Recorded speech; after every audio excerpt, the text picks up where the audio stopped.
Hey everyone, Dr. Tam here, your pain and health specialist here in Vacaville, California, where every single day I want to give you tips on how to improve your health, function, and longevity. Now, one of the things that we really do a lot of is working with our hands in front of us.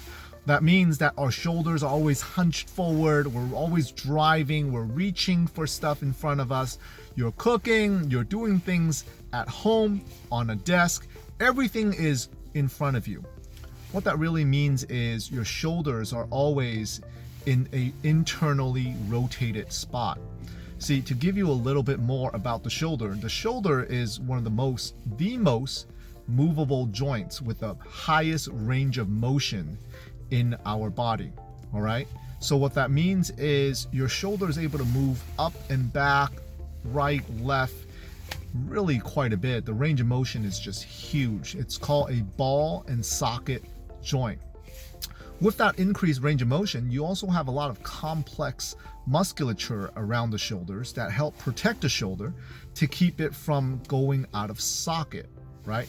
You might have heard of things people say where my shoulder went out on me, or a dislocated shoulder. Your shoulder is the most probable joint in your body that could get dislocated because it's so movable.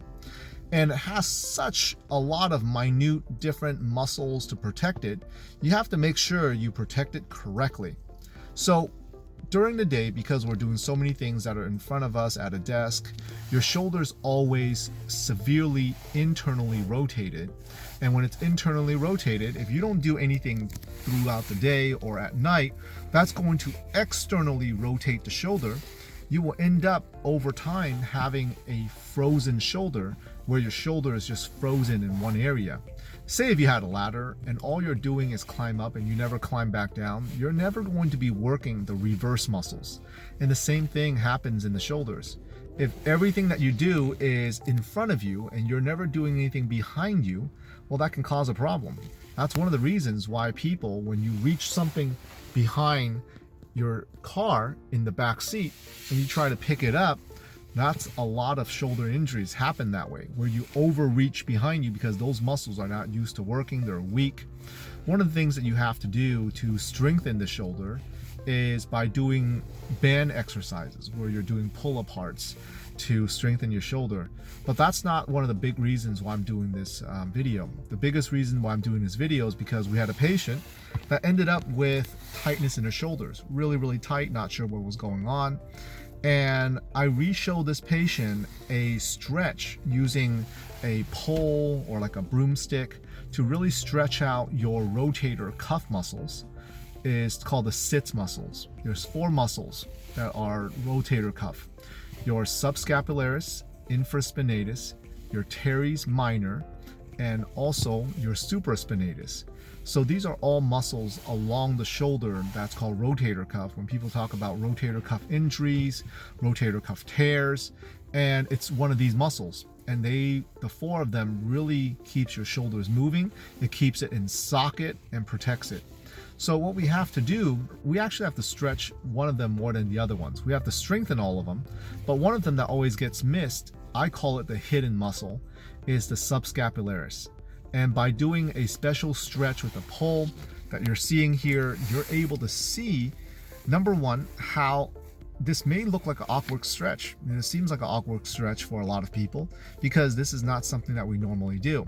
But when you do it, if your shoulder has good range of motion, or if it's lacking a good range of motion, this will really open up the whole shoulder. All right. If your shoulder is completely frozen, don't go beyond pain. Feel a stretch, but don't get it to the point where it's painful. Get it to the point where you feel the stretch and then hold it for 30 seconds to 60 seconds in order to really get that muscle stretched out. And for all of us that drive, sit at a desk, I will recommend you working on this exercise and stretch at least twice a day. Do it one time in the middle of the day and do it one time after work or before you go to sleep. Each time you want to make sure you stretch the left and the right side. Do 3 repetitions of each, 30 seconds to 60 seconds. So really it's just another 5 minutes out of your day and you'll be able to get this shoulder problem stretched out.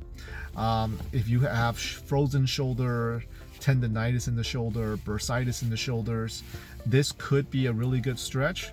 Okay, so make sure you work on it. I want to make sure that you protect your shoulders. You need your shoulders and your hips, right? So work on that, protect it. I want to make sure you have great function and longevity. All right, we'll see you next time.